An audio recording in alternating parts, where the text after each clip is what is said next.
그들이 두루마리를 서기관 엘리사마의 방에 두고 뜰에 들어가 왕께 나아가서 이 모든 말을 왕의 귀에 아뢰니 왕이 여후디를 보내어 두루마리를 가져오게 하매 여후디가 서기관 엘리사마의 방에서 가져다가 왕과 왕의 곁에 선 모든 고관의 귀에 낭독하니 그때는 9째 달이라. 왕이 겨울 궁전에 앉았고 그 앞에는 불피운 화로가 있더라. 여후디가 서너 쪽을 낭독하면 왕이 면도칼로 그것을 연하여 베어 화로불에 던져서 두루마리를 모두 태웠더라. 왕과 그의 신하들이 이 모든 말을 듣고도 두려워하거나 자기들의 옷을 찢지 아니하였고 엘라단과 들라야와 그마랴가 왕께 두루마리를 불사르지 말도록 아뢰어도 왕이 듣지 아니하였으며 왕이 왕의 아들 여라무엘과 이스리엘의 아들 스라야와 압디엘의 아들 셀라미아에게 명령하여 서기관 바룩과 선지자 예레미야를 잡으라 하였으나 여호와께서 그들을 숨기셨더라. 왕이 두루마리와 바룩이 예레미야의 입을 통해 기록한 말씀을 불사른 후에 여호와의 말씀이 예레미야에게 임하니라. 이르시되 너는 다시 다른 두루마리를 가지고 유다의 여호아김 왕이 불사른 첫 두루마리의 모든 말을 기록하고 또 유다의 여호아김 왕에 대하여 이와 같이 말하기를 여호와의 말씀에 내가 이 두루마리를 불사르며 말하기를 내가 어찌하여 바벨론의 왕이 반드시 와서 이 땅을 멸하고 사람과 짐승을 이 땅에서 없어지게 하리라 하는 말을 이 두루마리에 기록하였느냐 하도다. 그러므로 여호와께서 유다의 왕 여호아김에 대하여 이와 같이 말씀하시니라. 그에게 다윗의 왕위에 앉을 자가 없게 될 것이요 그의 시체는 버림을 당하여 낮에는 더위 밤에는 추위를 당하리라. 또 내가 그와 그의 자손과 신하들을 그들의 죄악으로 말미암아 벌할 것이라. 내가 일찍이 그들과 예루살렘 주민과 유다 사람에게 그 모든 재난을 내리리라 선포하였으나 그들이 듣지 아니하였느니라. 이에 예레미야가 다른 두루마리를 가져다가 네리야의 아들 서기관 바룩에게 주매 그가 유다의 여호아김 왕이 불사른 책의 모든 말을 예레미야가 전하는 대로 기록하고 그 외에도 그 같은 말을 많이 더 하였더라. 아멘. 여호야김이라고 하는, 그러니까 미국 말은 저 이름 부를 때 성이 앞에 가요, 뒤에 가요? 뒤에 가요. 그럼 미국식 이름으로 하면 성이 무슨 씨예요? 여호야 씨예요? 김 씨예요? 근데 원래 이분의 이름이 뭐였냐면 엘리야김이었어요. 엘리야김인데 바로 느고라고 하는 애굽의 왕이 와서 자기 엘리야김보다 먼저 있었던 형님인데 그 형을 딱 폐위시켜 버리고, 그리고 이 엘리야김을 이름을 또 여호야김이라 해라 그래갖고 이름을 바꿔놓고 왕으로 세운 거예요. 쉽게 말하면 여호야김이라고 하는 이분의 아버님은 요시야였는데 그 요시야가 바로 느고에게 화살 맞아 죽었어요.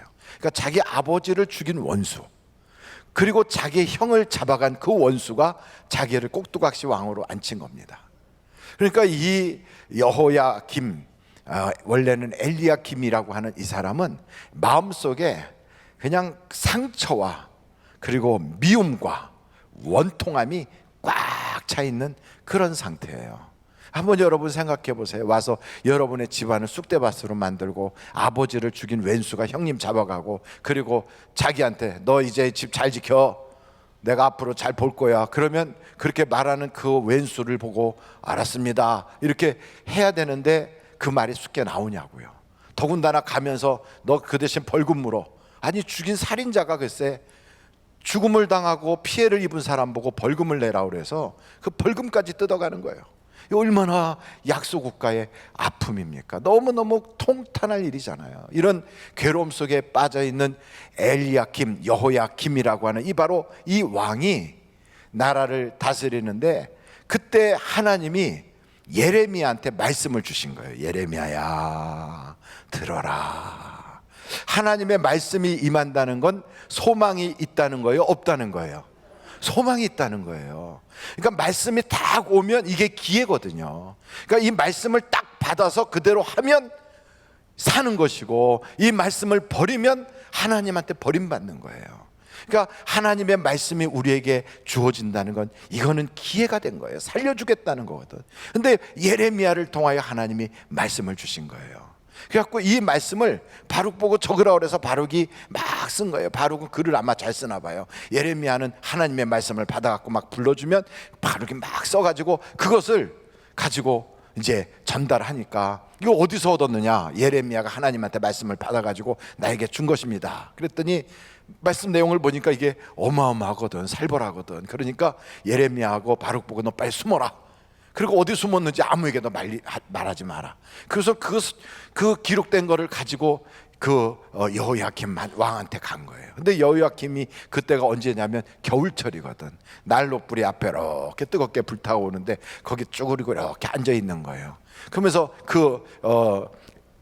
예레미야가 써준 그거를 딱 가서 읽으니까, 읽으면 칼로 쑥뚝 잘라가지고 불에다 던져버리고, 읽고 나면 쑥뚝 잘라갖고 불에다 던져버리고, 다 태우는 거예요. 근데 이거를 태우지 말라고 옆에서 막 말리는 사람이 누가 말렸냐면, 오늘 이 성경을 보니까 엘라단, 드리야, 그마랴가 말리는 거야. 제발 그거 없애지는 마시라고. 그렇게 말리는데도 들어먹지 않고 그걸 다 태워버리니까 하나님께서 이를 결국은 여호야김이라고 하는, 이름은 멋있어요. 여호야니까. 그렇게 김씨인데 앞으로 혹시 여러분 자녀를 낳으면 여호야를 호야로만 앞에 여자 빼버리고 호야로만 붙이면 김호야 이렇게 이름을 진다고 해도 과연 나쁘지 않은 이름인데, 이런 사람이 돼가지고 결국 하나님한테 멸망을 당해요. 이런 일이 벌어지고 나서 이 사람 죽고 나니까 그 다음에 시드기야라고 하는 사람이 왕에 들어왔는데, 그 사람이 멸망의 마지막 왕이 돼서, 그래갖고 그 유다라고 하는 나라는 땅에서 없어지고 말아요. 근데 이렇게 멸망당하게 된 그 내용을 저 역대하 36장을 보면, 여러분 한번 찾아보세요. 역대하 36장 14절에 역대하 36장 14절 거길 보시면 제가 읽을게요. 모든 제사장들의 우두머리들과 백성도 크게 모해서, 그러니까 먼저 하나님이 보시는 건 누구를 보냐면 제사장들을 보는 거예요. 제사장들에게 소망이 있는가? 이 사람들이 과연 하나님 말씀에 바로 서 있는가 하고 봤더니, 이 제사장들의 우두머리까지 다 크게 범죄해서 이방 모든 가증한 일을 따라서 여호와께서 예루살렘에 거룩하게 두신 그의 전을 더럽히며, 이 제사장들이 앉아가지고 앞장서서 범죄를 하더라 이 말이에요. 앞장서서 하나님 앞에 아주 대적을 하는 거, 우상을 갖다 놓고. 그리고 나서 두 번째 15절 보세요. 그 조상들의 하나님 여호와께서 그의 백성과 그 거하시는 곳을 아끼사 부지런히 그의 사신들을 그 백성에게 보내어 이르셨으나, 그러니까 쉽게 말하면 예레미야를 보내고 이사야를 보내고 이렇게 계속 꾸준히 보내는 거예요. 아합이 다스릴 때는 엘리야를 보내고 이렇게 꾸준히 보내는데 그걸 안 들어요. 그러니까 말씀을 들어먹질 않는 거예요. 이렇게 예레미야가 하나님 말씀을 받아가지고 전달하니까 엘리야김, 여호야김이라고 하는 이 친구는 앉아가지고 그거를 칼로 싹둑싹둑 잘라가지고 마치 성경책 쪽쪽 찢어서 난로가에다 집어던지고, 어떤 사람은 성경책 쪽 찢어갖고 옛날 그 담배 이렇게 쭉 말아서 뻐끔뻐끔 피고, 뭐 이런 나쁜 짓을 하는 거죠. 그러니까 얼마나 하나님이 보실 때 괘씸하겠습니까? 거기 16절 우리 한번 다 같이 읽어보실까요? 역대하 36장 16절에 시작. 그의 백성이 하나님의 사신들을 비웃고 그의 말씀을 멸시하며 그의 선지자를 욕하여 여호와의 미치게 하여 회복할 수 없게 하였으므로, 그래서 결국 회복할 수 없어서 망한 거예요. 회복할 수 있으면 사는데. 그래서 이 내용을 딱 보니까, 이 여호야김이라고 하는 사람이 크게 세 가지가 문제가 있었구나. 그 첫째가 뭐냐면 감사가 없었던 거예요. 사실은 이 사람은 왕이 될 팔자도 아니고 왕이 될 수 있는 서열에 들어가 있지도 못했어요. 자기는 그냥 형님이 왕하고 지나가면 형님의 아들이 또 왕할 것이고 자기는 차례도 오지 않는 건데, 그런데 형이 잡혀가는 바람에 자기에게 갑자기 왕이라는 게 온 거예요. 비록 가정에 불행이 있었고 가정사가 어려운 가운데 있었지만 자기에게 기회가 왔잖아요. 연약한 국가고 힘들지만 자기에게 기회가 왔다는 건, 내가 열심히 잘하고 정말 하나님이 나를 붙잡아 주시면 내게 능력 주시는 자 안에서 내가 모든 걸 할 수 있겠구나, 이러고 하나님께 감사하고 시작했으면, 그러면 이게 모두 사단이 역사가 없는데 감사가 없는 거예요. 그러니까 문제는 어디서부터 시작되느냐? 감사를 잃어버리면 그때부터 인생의 흉년이 오는 겁니다. 여러분, 우리는 감사를 잊어버리면 안 됩니다. 대한민국의 어린이부터 시작하여 노년에 이르기까지 우리는 감사할 게 너무너무 많은 사람들이에요. 얼마나 감사할 게 많습니까? 대한민국 국적을 가지고 태어났다는 것만 가지고도 감사해야 돼요. 오죽하면 대한민국이겠어요. 우리 주변을 이렇게 보세요. 옆에를 보면 중화민국인가 저기가? 모르겠어요. 중국, 그래, 중국. 여기는 일본, 저기는 러시아. 그렇지만 우리는 대한민국이에요. 대자가 앞에 딱 붙었잖아요. 워낙에 작다고, 나라 작다고 하도 뭐 옆에서 큰 나라들이 뭐라고 그래서 우리는 일단 다리를 놔도 한강대교 이렇게 일단 대자를 딱 대자를 붙여요. 그래서 우리는 일단 작은 거에 하도 질려가지고 옆에를 딱 보니까 15억이야 인구가. 이쪽을 딱 보니까 인구가 막 1억 5천인가 막 2억 가까이 돼. 러시아를 보면 우리나라 땅의 100배예요. 그러니 이 센 것들하고 붙어서 싸워서 우리나라를 지키려니까 얼마나 힘들어요. 그러니까 우리가 말이라도 세게 하자 해서 대한민국 이렇게 말을 세게 딱 갖다 넣은 거죠. 근데 어찌됐든 그런 나라에 우리가 태어났다. 할렐루야. 여러분, 우리가 만약에 다른 나라에 태어났다면 여기서 예수 믿을 사람 많지 않을 수도 있어요. 이슬람 나라에 태어났어 봐요. 하나님도 모르고 그냥 지금도 알라들 믿고 있겠죠. 알라들. 경상도 사투리로 알라가 애기들인데 그런 거 믿고 있겠죠. 그리고 또 잘못돼서 저 아프리카 어디에 있으면은 이러고서 이상한 거 믿고 있겠죠. 그러니까 우리를 가만히 보니까 야, 이게 대한민국에 태어났다는 것만 해도 우리는 할렐루야다. 여러분, 북한에 태어났으면 지금 어떻게 됐을까요? 북한에 태어났으면 하나님을 믿을 가능성이 정말로 없는 거예요. 복음을 들었어야지 믿지. 그러니까 우리를 하나님께서 이 땅에 태어나게 하신 것이 그것도 감사해요. 비록 나는 전세도 못 살아요, 사글세요, 난 지하 단칸방이에요. 그래도 얼마나 감사합니까? 우리나라에 들어오고 싶어서 그냥 한국말을 떠듬적거면서 배우는 사람이 네팔, 방글라데시, 막 저기 스리랑카 이런 데 엄청나게 많아요. 한국어 학원에 막 다니면서. 그런데 우리는 태어나서 그냥 시민권 받은 사람들이에요. 얼마나 옆에 사람한테 축하합니다. 시작. 축하합니다. 근데 거기서 축하가 끝이 아니에요. 거기서 한 걸음 더 나가서 하나님의 자녀가 됐다는 거. 야, 이건 무슨 은혜인지, 이게 웬 사랑인지 우리를 하나님의 자녀 삼아 주신 거예요.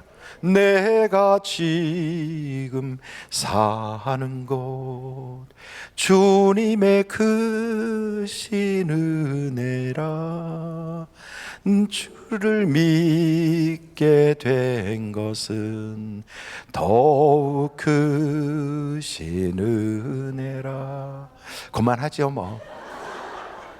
근데 어찌됐든 이런 큰 은혜를 받았으면 조금 사업이 어려워도, 세상 살기가 조금 힘들어도, 그리고 또 여러분이 인생 살아가는데 몸이 옛날만 못해도 하나님 감사해요, 이걸 해야 되는 거예요.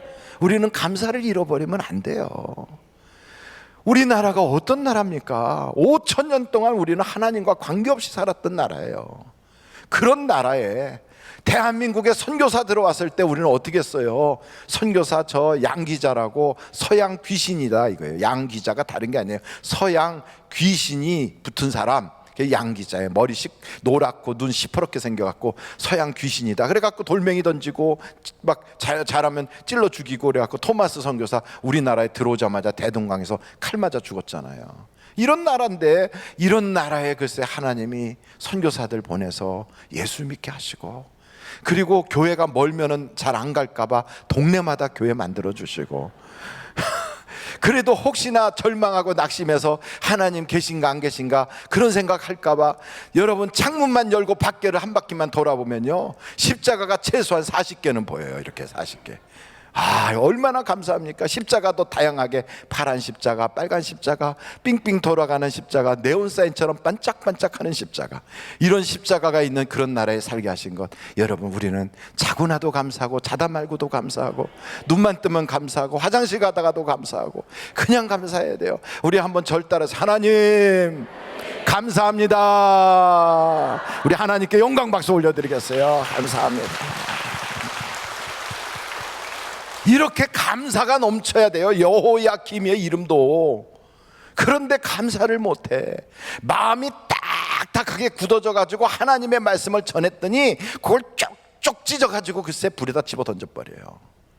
말씀을 들으면 가슴을 치든지, 말씀을 들으면 말씀대로 못 사는 것 때문에 회개라도 하든지, 아니면 눈물이 안 나오면 침이라도 찍어 발라서라도 그래도 하나님 나 좀 회개 좀 시켜달라고, 회개의 영이 회복되게 해달라고, 돌이킬 수 있는 힘을 달라고, 이거라도 해야지. 글쎄 그걸 쪽쪽 찢어가지고 지금 무슨 뭐 군밥 구워 먹는 것도 아니고 고구마 구워 먹는 것도 아닌데 난로에다가 그냥 다 집어넣어 버려요. 그러니까 하나님의 말씀을 그리 버리니까 결국 자기도 버림받잖아요. 여러분 오늘도 우리가 하나님의 말씀을 우리 민족 중에 먼저 받은 사람들이에요. 이 말씀을 받았다는 것은 하나님이 우리를 택하여 주셨다는 거예요. 하나님의 자녀 삼아 주셨다는 거예요. 어둠과 사단의 권세에서 이제는 빛의 나라로, 하나님의 자녀의 권세로 우리를 옮겨주셨다는 거예요. 우리는 죽어도 천국 갈 수 있도록 하나님이 미래까지 보장해 주셨다는 거예요. 그러니 우리는 얼마나 복받은 사람이에요. 우리가 이 세상에서 사업을 하다가 빚을 지고, 이 세상에서 무슨 좀 더 잘 살아보려고 애를 썼는데 잘 안 돼갖고 실패해갖고 부도나고, 또 혹은 여러 가지로 애들을 참 잘 좀 키워보려고 했는데 아버지로서 혹은 가장으로서 잘 못 도와줘갖고 마음속에 늘 죄책감으로 시달려도요, 그래도 복음을 자녀에게 줬다면, 하나님의 말씀을 우리 자녀들에게 심어줬다면 최소한 천국은 주는 거예요. 천국은. 그리고 우리가 있죠, 천국을 갈 수 있도록 우리 모든 가정의 자녀들에게, 또 가족 구성원들에게 하나님의 나라까지 쫙 연결시켜 준 거예요. 여러분 우리는 그런 마음을 가지고 실패자같이 기죽어 살지 말고요, 어깨를 쫙 펴십시오. 우리는 하나님이 최소한 알아주는 사람이야. 하나님이 인정한 사람이고 하나님이 보장해 주는 사람이에요. 그 어깨를 딱 펴고 가는 거예요. 세상 정치가 아무리 휘두르고 막 엄청나게 막 지금 번잡해도 우리는 그런 거 휘둘릴 거 없어요. 한 가지는 분명히 해야 돼요. 기도는 해야 돼요. 여러분 세상의 정치가 어떤 것인가 한번 성경을 좀 쫙 펼쳐서 한번 보시도록 하는데, 에베소서 6장 11절로 12절. 에베소서 6장 11절로 12절 같이 한번 읽어보겠어요. 시작. 마귀의 간계를 능히 대적하기 위하여 하나님의 전신갑주를 입으라. 우리의 씨름은 혈과 육을 상대하는 것이 아니요 통치자들과 권세들과 이 어둠의 세상 주관자들과 하늘에 있는 악의 영들을 상대함이라. 그러니까 여러분 이 세상에 정치는 여가 됐든 야가 됐든 누가 됐든 유명한 사람이든 아주 그냥 이렇게 세련돼 보이든 착해 보이든 의로워 보이든 상관없어요. 정치라고 하는 그 세계 속 뒤에는 어둠의 영이 있어요. 어둠의 영이 있다니까요. 그래서 그들은 항상 편을 나눠요. 항상 사람을 갈등을 줘요. 그래가지고 나를 지지하진 않아도 저놈이 싫어서 나한테 와서 투표하도록 그렇게 만드는 게 정치예요. 그래서 정치 때문에 우리나라 이렇게 착한 백성들, 하나님이 이렇게 사랑하는 대한민국이 아주 막 살 찢어지듯이 찢어졌잖아요. 얼마나 가슴 아파요. 집안에서 가족끼리 앉아서도 얘기하면 안 돼. 아버지가 말하면 자식이 뛰쳐나가. 그러니까 말하면 안 돼. 남편이 뭐라 그러면 아내가 뛰쳐나가. 이렇게 막 그냥 뿔뿔이 흩어졌어요. 그러면 이걸 어떻게 해야 되느냐? 뭘 어떻게 합니까? 기도해야지. 여러분 디모데 전서 2장 1절로 2절을 한번 보세요. 2장 1절로 2절 다 같이 한번 읽어보겠습니다. 시작. 그러므로 내가 첫째로 권하노니 모든 사람을 위하여 간구와 기도와 도구와 감사를 하되 임금들과 높은 지위에 있는 모든 사람을 위하여 하라. 이는 우리가 모든 경건과 단정함으로 고요하고 평안한 생활을 하려 함이라. 그러니까 막 나라의 지도자들을 위해서 기도하는 거. 우리 목사님이 민주당인가 봐. 또 이렇게 아니야, 우리 목사님이 한국당인가 봐. 아니야, 우리 목사님은 저기야 뭐 이러면서 얘기할 거 없어요. 그냥 뭐다? 우리는 하나님 당이다. 이 당이 하나님 당이에요. 여러분, 하나님 당 아닌 사람 여기 들어와 있겠어요? 우리는 다 예수 당이고 하나님 당이지. 할렐루야. 그렇지만 한국하고 미국하고 좀 차이가 있더라고. 미국은 정치하는 모임에 가면 파티를 해요. 파티를. 그래서 무슨 당이라고 하는 한국말로 번역된 것이 전부 다 파티예요. 그래갖고 모여서 차 마시고 과자 먹고 그래요. 파티를 해. 근데 우리는 그런 파티를 안 하고 일단 띠를 둘러요. 이렇게. 그리고 몽둥이를 들든지 횃불을 들든지 촛불을 들든지 태극기를 들든지 아니면 죽창을 들든지 우리는 그래요. 왜? 하도 옛날부터 우리는 살벌하게 살아왔거든. 우리는요, 눈 깜짝하는 사이에 사화로 모가지 날아가고 할아버지 돌아가시는데 내가 왜 죽어야 되는지 모르고 죽고 막 이랬던 역사가 있어요. 그래서 우리는 아주 막 이게 긴장이 많이 되는 거예요. 그래서 더더욱이나 우리는 기도 많이 해야 돼요. 왜요? 우리가 편안하게 살려고. 성경에 나와 있어요. 로마의 식민 통치를 하던 그 당시의 황제들, 기독교 엄청 핍박하는 그 사람들, 그리고 총독으로 나와 있는 식민 지배를 하기 위해서 나와 있는 악한 통치자들, 그들을 위해서도 기도하래요. 왜 그랬을까? 이유는 하나예요. 너희들 편안하게 살라고. 우리 편안하게 살라고 기도하라는 거예요. 그래서 우리가 내일부터 기도할 거예요. 근데 기도 안 할 사람 손 들어보세요. 목사님은 꼭 그렇게 말한다. 그 어떻게 손을 들겠어요? 공개적인 석상에서 그러지 말고 그냥 모르게 한번 표현하라고. 그러면 기도를 안 할 사람은 엄지발가락만 살짝 들었다 내려서. 다시 말씀드려요. 기도를 하겠다는 분은 엄지발가락 2개를 까딱까딱 해보세요. 딱 보여. 그런데 옆에 분한테 우리 깨어 기도합시다. 시작. 우리 깨어 기도합시다. 정말 기도해야 돼요. 교회가 살아나야 됩니다. 교회가. 지난 금요일도 말씀드렸고 오늘 우리가 엘리야 예배 때도 제가 말씀을 드렸지만 대한민국은 말씀 성경 위에 세워진 나라예요. 대한민국은 기독교 위에 세워진 나라예요. 이것을 우리가 모르고 지나가는 거예요. 그 기독교 위에 세워진 나라가 대한민국이기 때문에 우리 기독교인들이 대한민국에 책임을 져야 돼요. 그리고 우리에게 하나님이 그것을 맡기셨다고요. 우리가 누구라고요? 왕 같은 제사장이거든. 근데 제사장들에게 소망이 없어. 제사장들이 우상 숭배로 다 빠졌어. 하나님을 대적한다. 이렇게 되면요, 하나님이 아까 우리가 역대하 마지막 부분을 읽은 것처럼 희망이 없다고, 회복할 능력이 없다고 보는 거예요. 그래서 교회가 깨어 일어나야 되는 거예요. 고려는 불교를 숭배하는 나라로 세웠잖아요. 그 불교가 타락해서 부만 축적하고 불교의 도승들이 다 타락하니까, 그리고 마지막에 어떻게 돼요? 이게 불교 가지고 안 되겠구나 생각하는데 유교가 들어오잖아요. 그 유교가 들어오자마자 불교의 나라인 고려는 멸망당하고 말아요. 그러고 나서 유교의 중심에 서 있었던 성리학자들, 이 사람들이 이성계를 중심으로 나라를 세워갖고 유교로 나라를 세운 나라가 조선이란 말이죠. 조선이란 나라는 성리학과 유교의 발판을 두고 세웠기 때문에 조상을 잘 섬기고 공경하는 그런 모습으로 삼강오륜의 그 정신으로 쫙 한다고요. 공자님, 그 맹자님 찾으면서. 근데 이 사람들이 양반이 딱 되고 지배계층이 되니까 타락해가지고 서로 죽이는 거예요. 사화를 일으키고 당파 싸움으로 막 사색 당파가 되는 거예요. 노론, 소론, 북인, 남인, 동인, 서인 막 갈라져가지고. 그래서 결국 나라가 절단나는 거예요. 나라가 망하기 직전에 어떤 일이 벌어집니까? 대한민국 그 나라가 세워지기 전 저 조선 말기에 일본 친일파들이 들어오고요, 러시아 친러파가 들어오고 중국의 친청파가 들어오고 막 계속 사방에서 들어와. 그러고서 나라가 망할 때는 저 일본의 황제를, 일본 천황을 숭배하는 동방 요배인가 해갖고 그걸 우리나라 말로 하면 신사참배요. 이게 들어오잖아요. 그래서 우리는 일본하고 같은 민족이라고 그래갖고 내선 일체의 사상을 가지고 식민 통치를 하는 거예요.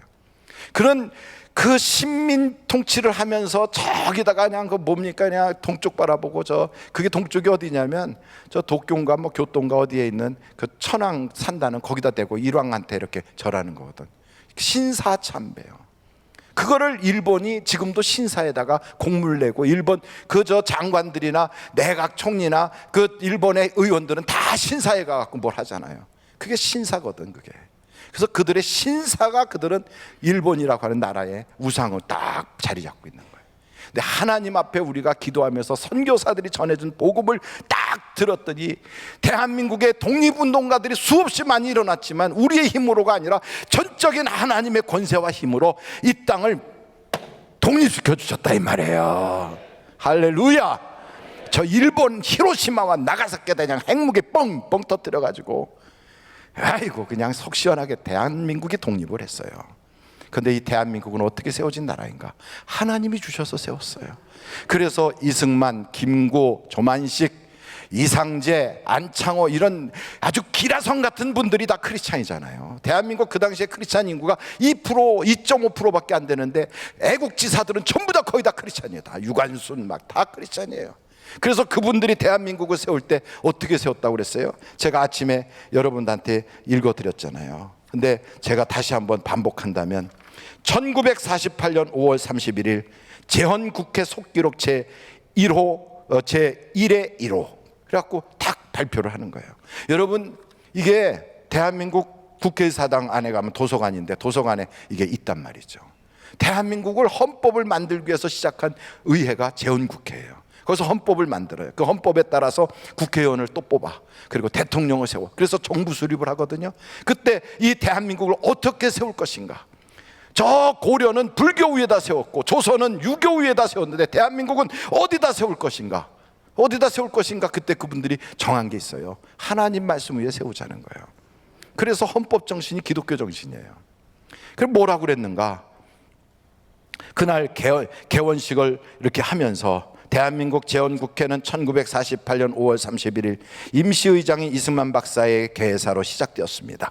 이승만 박사가 감리교 출신 목사인 이윤영 의원에게 기도해 줄 것을 요청하여 제헌국회는 기도로 개회가 되었습니다. 그렇게 개회하기 직전에 대한민국 독립민주국 제1차 회의록 여기서 열거된 것은 우리가 하나님께 감사해야 할 것입니다.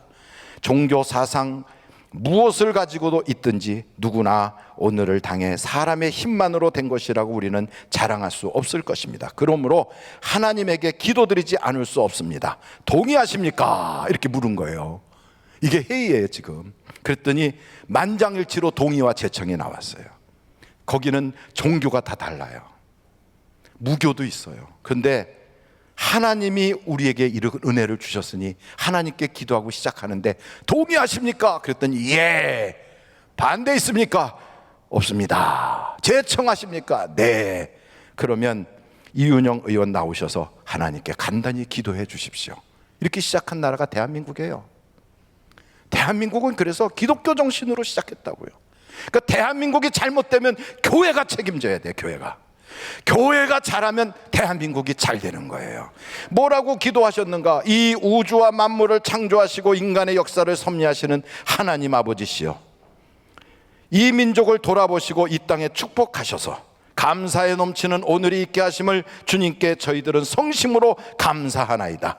오랜 세월 동안 이 민족의 고통과 호소를 들으시사 정의의 칼을 빼서 일제의 폭거를 굽히시사 하나님은 이제 세계 만방의 양심을 움직이시고 또한 우리 민족의 염원을 들으심으로 이 기쁜 역사적 환희의 날을 이 시간에 우리에게 오게 하심은 하나님의 섭리가 세계 만방에 정시하신 것으로 우리들은 믿나이다. 그러면서 하나님이시여 이 나라가 하나님의 뜻에 맞는 나라가 되게 하옵소서, 이렇게 기도하는 거예요. 아멘이십니까? 그러면서 마지막에 이래요. 이 민족적 기쁨을 다 하나님께 영광과 감사를 올리나이다. 이 모든 말씀을 주 예수 그리스도의 이름으로 받들어 기도하옵나이다. 그랬어요.